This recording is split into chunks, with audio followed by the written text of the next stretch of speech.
1000 మంది చంద్రబాబు నాయుడుల కన్నా అభివృద్ధి జ్ఞానం కలిగింది ప్రత్యేక హోదా. ప్రత్యేక హోదా self development system. Amaravati self finance system. తనకు కావాల్సిన సంపదను తనే సృష్టించుకోగలిగే శక్తి సామర్థ్యాలు కలిగింది అమరావతి. సెల్ఫ్ ఫైనాన్స్ సిస్టమ్ అంటే ఏంటి, సెల్ఫ్ డెవలప్మెంట్ సిస్టమ్ అంటే ఏంటి అనేది ఆంధ్రప్రదేశ్లో ఉన్న 175 మంది ప్లస్ 25 మంది ఎమ్మెల్యేలు ఎంపీలు తెలుసుకోవాల్సిన అవసరం ఉంది. ప్రత్యేక హోదాను తాకట్టు పెట్టి అమరావతికి డబ్బుని తీసుకురావడం అనేది మన చేతగానితనమని గుర్తించవలసిందిగా కోరుతున్నాం. ఆంధ్రప్రదేశ్ ముఖ్యమంత్రికి డెవలప్మెంట్ ఛాలెంజ్ చేయడం జరిగింది.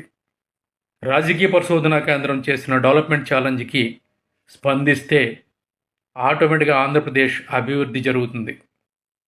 డెవలప్మెంట్ ఛాలెంజ్లో 3 పాయింట్లు ఇవ్వడం జరిగింది.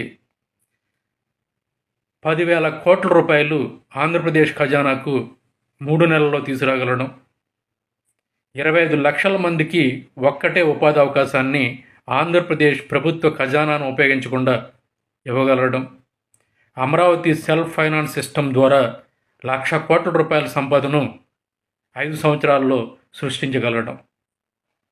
ఇలాంటి అద్భుతమైనటువంటి అవకాశాలను పెట్టుకుని ప్రత్యేక హోదాని రప్పించుకోవాల్సిన పరిస్థితిని దూరం చేసి కేంద్రం కాళ్ళు పట్టుకుని డబ్బుని తీసుకురావడం అనేది ఆంధ్రప్రదేశ్ ప్రజల ఆత్మగౌరవాన్ని, ఆత్మవిశ్వాసాన్ని కించపరిచినట్టు కనిపిస్తుంది. అభివృద్ధి జ్ఞానం కలిగి లేని ఆంధ్రప్రదేశ్ రాజకీయాలని ప్రజలు అర్థం చేసుకోవాల్సిందిగా కోరుతున్నాం. సెల్ఫ్ ఫైనాన్స్ సిస్టమ్ అంటే ఏంటి, సెల్ఫ్ డెవలప్మెంట్ సిస్టమ్ అంటే ఏంటి అనేది ఆంధ్రప్రదేశ్ ప్రజలు కూడా తెలుసుకోండి.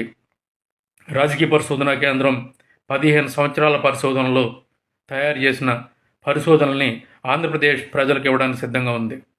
సమాజాన్ని సమాజమే గౌరవించుకోవడం, గెలిపించుకోవడం అవసరం. ప్రత్యేక హోదా దీక్ష 1370వ రోజు. డెవలప్మెంట్ ఛాలెంజ్కి ముఖ్యమంత్రి గారు స్పందించవలసిందిగా కోరుతున్నాం. సమాజాన్ని గెలిపించడానికి రాజకీయ పరిశోధనా కేంద్రం సిద్ధంగా ఉంది. భారతదేశంలో ఎక్కడో ఒక చోట నూతన రాజకీయ విధానం అవసరం. అదే రాజకీయ పరిశోధనా కేంద్రం. మీ రాజకీయ పరిశోధనా కేంద్రం రాజపూడి. అందరికీ నమస్కారం.